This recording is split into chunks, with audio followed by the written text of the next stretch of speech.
Hello students, आज हमें करनी है मैथ्स की वर्कशीट नंबर 54 और आज डेट है 11 नवंबर 2020। आज की हमारी वर्कशीट का टॉपिक है area of combinations of plane figure. आज की वर्कशीट में हम सीखेंगे कि प्लेन फिगर्स के कॉम्बिनेशंस के एरिया हम कैसे निकालते हैं। लास्ट वर्कशीट में आप सीख चुके हैं area of sector, area of segment और उससे रिलेटेड क्वेश्चंस भी आप सॉल्व कर चुके हैं। तो चलो स्टार्ट कर लेते हैं आज की वर्कशीट। आज की वर्कशीट में हमें कुछ एग्जाम्पल्स और कुछ क्वेश्चन सॉल्व करने हैं। फर्स्ट एग्जाम्पल देखिए क्या बोला गया है। एग्जाम्पल नंबर 1 में from each corner of a square of side 4 centimeter, a quadrant of a circle of radius 1 centimeter is cut out and also a circle of diameter 2 centimeter is cut out as shown in the figure। आपसे बोला गया है कि shaded portion का area निकालिए। तो देखिए बेटा, यहाँ पर डायग्राम ऑलरेडी दे रखा है। आपसे बोला जा रहा है इस स्क्वायर शेप का एक जो है शेप आपको दे रखी है स्क्वायर, और इसमें कॉर्नर से यहाँ से देखिए ये शेप में से इस तरीके से क्वाड्रेंट्स को कट करके अलग कर दिया और एक सेंटर से एक सर्कल को कट करके अलग कर दिया। सेंटर पे जो सर्कल है उसका जो डायमीटर है वो 2 सेंटीमीटर है और जो ये क्वाड्रेंट्स को कॉर्नर से कट किया है इसमें रेडियस है 1 सेंटीमीटर की। तो आपको सबसे पहले अच्छे से याद हो जाना चाहिए बेटा, what is a quadrant. Quadrant होता है सर्कल का 1/4 हिस्सा। तो लिखा हुआ है ना, quadrant is a 1/4 of a circle which is made up of 2 radii and a right angle at the centre. तो जब आपको यहाँ पे शेडेड पार्ट का एरिया बोला गया तो आप इसको फिर से पेपर के जैसे समझिए। पेपर में से अगर मैं ये सारे पोर्शंस को कट करके निकाल दूँ, जो ये वाइट पोर्शंस है, तो मेरे पास ये ब्लू शेडेड पोर्शन बचेगा। अब ध्यान से देखिए, चारों तरफ 4 क्वाड्रेंट्स है और चारों क्वाड्रेंट्स की रेडियस एक ही है। तो इन चारों क्वाड्रेंट्स को अगर मैं जोड़ दूंगी तो एक पूरा सर्कल बन जाएगा, a circle with radius 1 centimetre, है ना। और सेंटर में जो सर्कल बना हुआ है that is also having radius 1 centimetre, क्योंकि डायमीटर तो 2 सेंटीमीटर है और रेडियस निकालेंगे तो जो सेंटर वाला सर्कल है उसका भी आपका रेडियस जो है वो 1 सेंटीमीटर आ जाएगा। तो एरिया ऑफ रिमेनिंग जो पोर्शन है यानी जो शेडेड पोर्शन है वो हम कैसे फाइंड करेंगे यहाँ पे। अगर हम इस बड़े से स्क्वायर के एरिया में से, एरिया ऑफ स्क्वायर में से मिडल सर्कल और एरिया ऑफ 4 क्वाड्रेंट्स को माइनस कर देंगे तो हमारा आंसर आ जाएगा। नाउ 1 बाय 1 हम इनका एरिया निकाल लेते हैं। सबसे पहले निकालते हैं एरिया ऑफ स्क्वायर। स्क्वायर की साइड आपको ऑलरेडी 4 सेंटीमीटर दे रखी है, तो साइड इंटू साइड यानी 4 into 4 is equal to 16 centimetre square आ गया स्क्वायर का एरिया।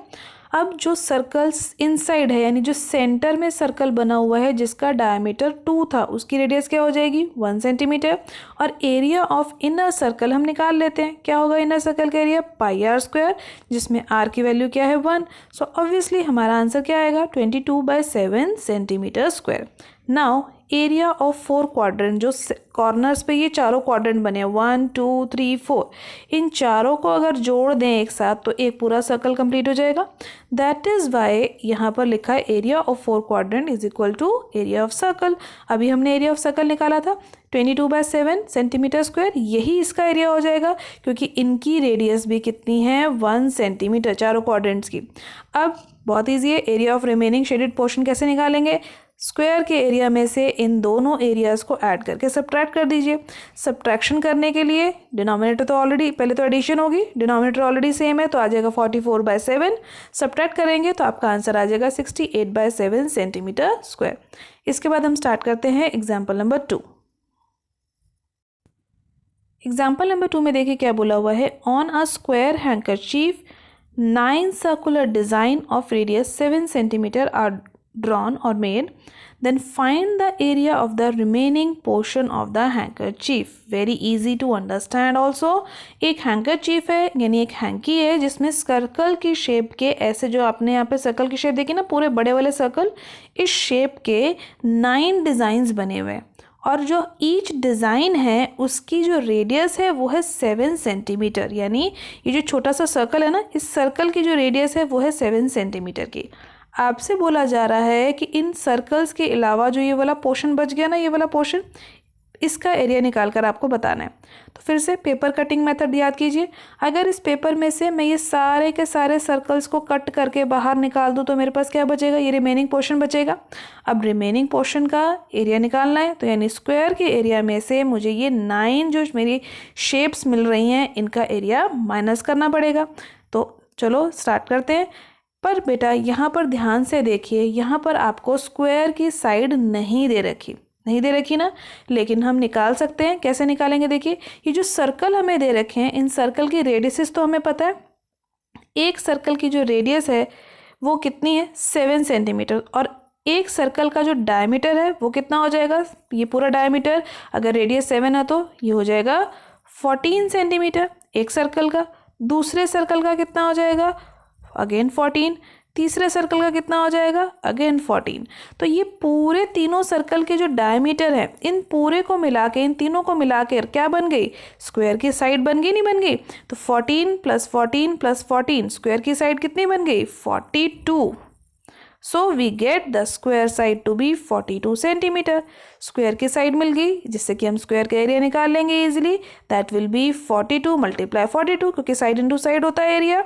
और एरिया ऑफ सर्कल हमें पता है πr² होता है, जहाँ पर रेडियस की वैल्यू हम क्या डालेंगे? 7 सेंटीमीटर। हमें दे रखी थी ना 7 सेंटीमीटर वैल्यू। सॉल्व कर लेंगे तो आंसर आ जाएगा 154 सेंटीमीटर स्क्वायर। लेकिन हमारे पास यहाँ पर कितने सर्कल्स थे? हमारे पास यहाँ पे 9 सर्कुलर डिज़ाइन थे। तो ये तो एक ही का एरिया आया। इसी को जब आप 9 से मल्टीप्लाई कर देंगे तो आपका 9 सर्कल्स का एरिया आ जाएगा। इसके बाद आपको फाइंड करना है रिमेनिंग पोर्शन का एरिया, यानी इस स्क्वायर हैंकरचीफ में से जब हम इन सर्कल्स को हटा देंगे तो हमारा एरिया क्या होगा।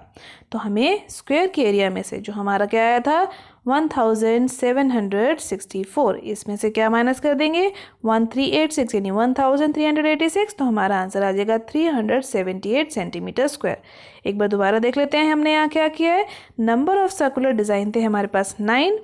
Radius of each circular design था हमारे पास 7 सेंटीमीटर का। 7 सेंटीमीटर का था ना डिज़ाइन, एक डिज़ाइन का जो सर्कुलर डिज़ाइन है उसकी रेडियस। और हमारे पास एक ही लाइन में यहाँ 3 सर्कल लगे हुए थे, तो तीनों सर्कल्स के डायमीटर को मिला दें, जोड़ देते तो हमारे पास क्या मिल जाता? स्क्वायर की पूरी साइड मिल जाती।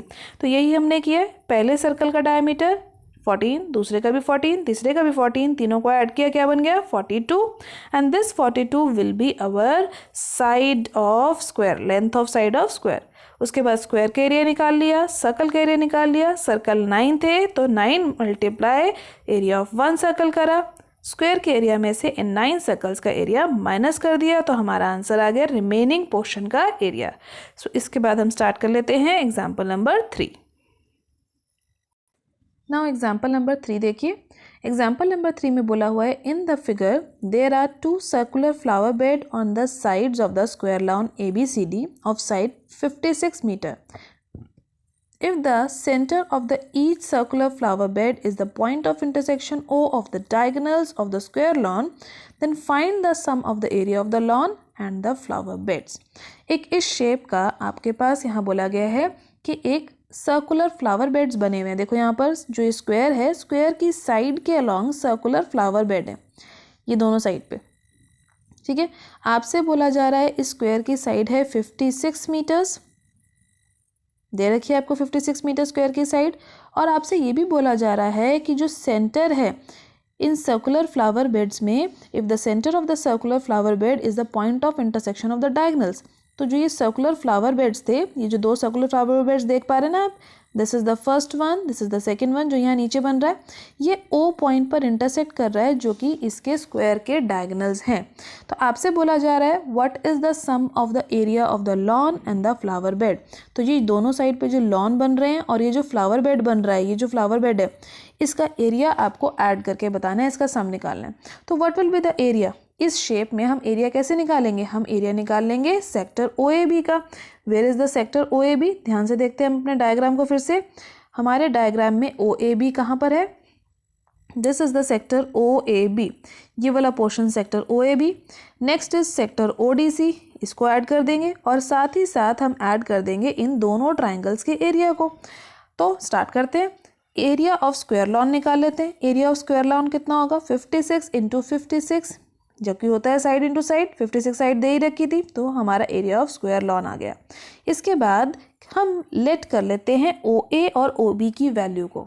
देखिए ध्यान से डायग्राम में, जो हमारी OA और OB की वैल्यू है उसको हम क्यों लेट कर रहे हैं? This is OA and this is OB, इन दोनों को हमने A लेट कर लिया है। अगर हम एक को भी ए लेट करते तो दूसरी भी ए ही हो जाती, क्योंकि स्क्वायर के डायगनल्स की लेंथ इक्वल होती है और स्क्वायर के डायगनल आपस में एक दूसरे को परपेंडिकुलरली बाइसेक्ट भी करते हैं, यानी ये 90 डिग्री भी बनाएंगे और ये पार्ट्स इक्वल भी हो जाएंगे और स्क्वायर के पूरे डायगनल्स भी इक्वल होते हैं, यानी AC and BD are equal in length.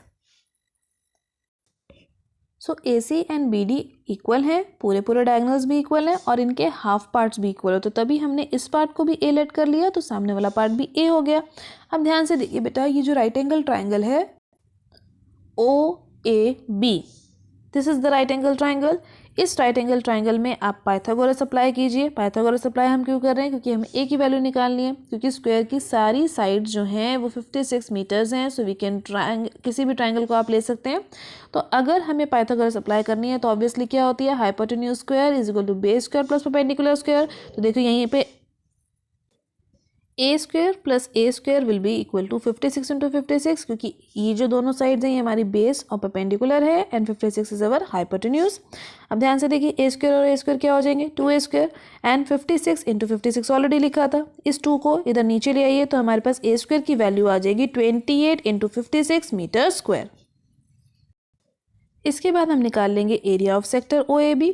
Sector OAB और सेक्टर ODC, देखिए ध्यान से डायग्राम में, ये जो हमारा ऊपर बना हुआ है OAB और ODC दोनों बिल्कुल सेम शेप्स हैं, इसीलिए इन दोनों का जो एरिया है वो सेम हो जाएगा, इक्वल हो जाएगा और क्वाड्रेंट का एरिया ही ये होगा, क्योंकि अभी मैंने आपको बताया था स्क्वायर के जो डायगोनल्स होते हैं they bisect each other at 90 degree, तो जो सेंट्रल एंगल होगा वो 90 डिग्री हो जाएगा। So that is why area of quadrant में जब आप वैल्यू पुट करेंगे, थीटा की जगह पे 90 डिग्री डाला और ए स्क्वायर जो हमारा पाई आर स्क्वायर होता है वो ए स्क्वायर की वैल्यू हमने फाइंड कर ली थी जो है 28 इंटू 56। जो ए स्क्वायर आपने ऊपर निकाला था वही जो ए है इस सर्कल के लिए रेडियस का काम कर रहा है ना।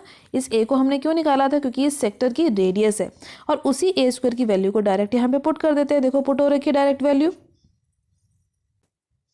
कैलकुलेशन आप इसकी छोड़ देंगे क्योंकि हाँ आगे जाके हम इसको कैलकुलेट कर लेंगे। इसके बाद देखिए ट्राइंगल OAD में, ट्राइंगल OAD में 90 डिग्री था ना एंगल, और इसके बाद जो ट्राइंगल OAD है और OBC है, डायग्राम में देखिए ध्यान से, इन दोनों का एरिया भी सेम होगा क्योंकि ये स्क्वायर के अंदर बनने वाले जो ट्राइंगल हैं वो हैं। देखिए ध्यान से, दोबारा से एक बार स्क्वायर बना के देख लेते हैं हम। इस स्क्वायर में जो हमारी स्क्वायर की साइड थी वो 56 थी और ध्यान से देखिए अगर ये पार्ट A है तो हमने देखा था ना ये वाला पार्ट भी कितना है A। Similarly if this part is A and this part is also A, क्योंकि जो स्क्वायर है उसके डायगोनल्स आपस में बाइसेक्ट करते हैं यानी इक्वल पार्ट्स में डिवाइड हो जाते हैं। तो अगर एक छोटा पार्ट A है तो सारे छोटे पार्ट्स A हो जाएंगे। अब ध्यान से देखिए एक और चीज़, जब भी आप राइट एंगल ट्राइंगल का एरिया निकालते हैं तो क्या होता है राइट एंगल ट्राइंगल का area, half into base into height, जिसमें से किसी भी एक साइड को आप बेस ले लेते हैं, किसी भी एक साइड को हाइट ले लेते हैं। तो इस डायग्राम में भी हमारा बेस और हाइट चारों ही हमारे ट्राइंगल्स में A है, तो इट मीन्स ये जो चारों ट्राइंगल है इनका एरिया सेम हो जाएगा। और इसका मतलब ये भी है कि स्क्वायर के चारों छोटे ट्राइंगल्स का एरिया बिल्कुल सेम होता है। और ये भी कह सकते हैं कि स्क्वायर का जो एरिया है, ये जो छोटे ट्राइंगल का एरिया है जो स्क्वायर के अंदर बन रहे हैं वो स्क्वायर के एरिया के 1/4 है। तो देखो यहाँ पे 1/4 कर दिया हमने स्क्वायर के एरिया को, 56 इंटू 56 स्क्वायर का एरिया है, इसी का 1/4 कर दिया क्योंकि एक छोटे ट्राइंगल का निकालना है। पूरे स्क्वायर का जो एरिया है वो 56 इंटू 56 मीटर स्क्वायर है पूरे स्क्वायर का। अब इसके अंदर कितने ट्राइंगल्स बने हुए, 4, इन चारों को मिलाकर ही तो ये एरिया आया होगा। तो अगर मुझे एक ट्राइंगल का एरिया चाहिए, 1 ट्राइंगल का एरिया, तो मैं क्या करूँगी, इसी एरिया को 4 से डिवाइड कर दूंगी। तो यही यहाँ लिखा गया है बेटा कि 1/4 इंटू 56 इंटू 56 वही मेरा ट्राइंगल जो OBC है, वही मेरा ट्राइंगल OAD है, दोनों का एरिया सेम हो जाएगा। अब हमें जो 4 एरिया चाहिए थे, सेक्टर का एरिया OAB, देखो यहाँ पे OAB लिखा था, ODC, दोनों एरिया इक्वल है। सिमिलरली ट्राइंगल OAD और ट्राइंगल OBC इनका एरिया भी इक्वल है। तो जब हम इसको ऐड करेंगे ट्वाइस कर देते हैं इसी के एरिया को ऐड करके, ये मेरा सेक्टर का एरिया है, ये मेरा ट्राइंगल का एरिया, इन दोनों को ऐड करके इसी का ट्वाइस कर देते हैं। तो जब आप इसको सॉल्व कर लेंगे तो आपका आंसर आ जाएगा 4032 मीटर स्क्वायर। इसके बाद हम स्टार्ट करते हैं try this questions. Try this का फर्स्ट क्वेश्चन देखिए क्या है, what is the area of sector. Area of sector क्या होता है याद कीजिए, theta upon 360 degree into pi are square. Very good, याद है कहीं बच्चों को। इसके बाद what is the area of quadrant, मैंने भी बताया आपको क्वाड्रेंट क्या होता है, सर्कल का फोर्थ पार्ट, है ना। सर्कल जब 4 बराबर हिस्सों में बढ़ जाती है तो उसका फोर्थ पार्ट जो होता है वो क्वाड्रेंट होता है। सर्कल का एरिया कितना होता है, पाई आर स्क्वायर, और सर्कल कितने पार्ट्स में बढ़ गया, फोर इक्वल पार्ट्स में, तो मुझे तो एक ही पार्ट का चाहिए, तो 1/4 इंटू पाई आर स्क्वायर हो जाएगा। एक और तरीका है बेटा इसको इसी को करने का, अगर हमें सेक्टर का एरिया पता तो हम कर सकते हैं ना, क्वाड्रेंट में जो थीटा होता है वो कितने डिग्री का होता है, 90 डिग्री का। तो अगर मैं इसी फॉर्मूला में, सेक्टर के फॉर्मूला में इसकी वैल्यू पुट कर दूँ तो क्या हो जाएगा, 90/360 इंटू पाई आर स्क्वायर। 90 और 360 कट जाएंगे तो क्या हो जाएगा, 1/4। तो हमारा क्या आंसर आ गया, 1/4 पाई आर स्क्वायर। किसका एरिया आ गया, एरिया ऑफ क्वाड्रेंट। यही क्वाड्रेंट का एरिया अभी भी हमने लिखा था। तो area of quadrant will be equal to 1/4 pi are square. अब इसके बाद थर्ड देखिए, थर्ड में क्या बोला है, what is the area of segment. तो याद कीजिए एरिया ऑफ सेगमेंट क्या होता था, दिस इज द सेगमेंट, ये होता है सेक्टर। इसमें से जब मुझे ये पोर्शन का एरिया निकालना हो, दिस पार्ट, तो ये होता है एरिया ऑफ सेगमेंट। तो एरिया ऑफ सेगमेंट क्या होता था, एरिया ऑफ सेक्टर में से हम इस ट्राइंगल के एरिया माइनस कर देते थे। तो क्या होता है, θ/360 into pi are square minus half r square sine theta, ये होता था एरिया ऑफ सेगमेंट। इसके बाद स्टार्ट करते हैं क्वेश्चन नंबर 2। क्वेश्चन नंबर 2 में देखिए क्या बोला गया है, in the figure ABCD is a square of side 28 centimetre with centre ABCD, a circle touches externally 2 of the remaining 3 circles and find the area of the shaded region। Circles बने हुए हैं चारों और उनके सेंटर्स को join कर कर एक स्क्वायर क्रिएट कर दिया गया है। देखो स्क्वायर बन गया ना। अब इसी स्क्वायर में से जो ये सर्कल के पोर्शंस हटा दें तो जो सेंटर वाला पोर्शन है इसका एरिया आपको निकालना है। आपको बोला गया था स्क्वायर की साइड कितनी है, ये जो पूरी साइड है ये है 28 सेंटीमीटर। तो ऑब्वियसली जो सर्कल की जो रेडियसेस बचेंगी ये कितनी बचेंगी, 14 एंड 14 सेंटीमीटर हो जाएगी ना, तभी तो टोटल साइड 28 होगी। अब अगर इस स्क्वायर में से ये चारों क्वाड्रेंट्स का एरिया हटा दें तो हमारे पास शेडेड पोर्शन का एरिया आ जाएगा। और चारों क्वाड्रेंट्स को मिला के, अभी मैंने बताया था 4 क्वाड्रेंट अगर साथ में मिल जाएं तो वो क्या बना देते हैं, स्क्वायर का सर्कल बन जाता है। तो इस स्क्वायर के एरिया में से मुझे इस चारों क्वाड्रेंट के एरिया को माइनस कर देना है to get the area of shaded portion. So we will write area of square minus 4 times of area of 1 quadrant. This is the first quadrant, this is the second, third and fourth, 4 quadrants थे। तो एक quadrant के area को 4 से multiply कर देंगे तो चारों क्वाड्रेंट्स का एरिया आ जाएगा। तो देखो ध्यान से, यहाँ पे 4 से 4 कैंसिल हो जाएगा और एरिया ऑफ स्क्वायर होता है साइड स्क्वायर, यानी 28 सेंटीमीटर का स्क्वायर। आर की वैल्यू अभी मैंने आपको क्लियर करी, 14 पुट करेंगे, कैलकुलेट कीजिए, 7 1 7, 7 2 14, 616 आपके पास यहाँ पर आंसर आएगा। स्क्वायर करेंगे तो आएगा 784। सब्ट्रैक्शन कर लीजिए, क्या आ जाएगा, 168 सेंटीमीटर स्क्वायर। इसके बाद स्टार्ट करते हैं क्वेश्चन नंबर 3। थर्ड क्वेश्चन में देखिए क्या बोला गया है, find the area of the shaded region where ABCD is a square of side 14 centimetre and APD BPC are the semi circle. तो देखिए ध्यान से, यहाँ पे एक स्क्वायर बना हुआ है। स्क्वायर की साइड आपको ऑलरेडी दे रखी है, जो लेंथ दे रखी है वो है 14 मीटर की, ठीक है। This is the length of the square. अब दोनों तरफ से स्क्वायर में सेमी सर्कल्स ड्रॉ किए गए हैं और आपसे बोला गया find this shaded portion area. तो दोनों के स्क्वायर, जो स्क्वायर यहाँ पे बने हुए हैं, दोनों साइड पे जो सर्कल्स बने हैं इसको कट करके बाहर निकाल देंगे तो शेडेड पोर्शन बच जाएगा। तो यानी यहाँ पर भी हमें क्या करना है, एरिया ऑफ स्क्वायर में से इन दोनों सेमी सर्कल्स के एरिया को माइनस कर देना है। अब इन दोनों सेमी सर्कल के एरिया को अगर जोड़ दें तो एक कंप्लीट सर्कल बन जाएगा, क्योंकि दोनों की रेडियस या डायमीटर सेम है। तो this is equal to area of 2 semi circle will be equal to area of 1 complete circle. Square का एरिया आपको ऑलरेडी पता है, साइड इंटू साइड होता है। साइड आपको दे रखी है 14, तो 14 इंटू 14 कर दिया, पाई आर स्क्वायर में वैल्यू पुट कर दीजिए, आपका आंसर आ जाएगा 42 सेंटीमीटर स्क्वायर। आज की वर्कशीट में आपने डिफरेंट क्वेश्चंस करे, आप सारे एग्जाम्पल्स और सभी क्वेश्चंस को अपनी कॉपी में प्रैक्टिस कीजिए। NCERT में इससे रिलेटेड जो भी और क्वेश्चन है उनकी प्रैक्टिस जरूर कीजिए। आज की वर्कशीट की वीडियो अच्छी लगी हो तो लाइक और शेयर करना मत भूलिएगा। चैनल पर पहली बार आए हैं तो चैनल को सब्सक्राइब कर लीजिए ताकि आपको अगले आने वाली वीडियो की नोटिफिकेशन टाइम से मिल सके। Thank you for watching students.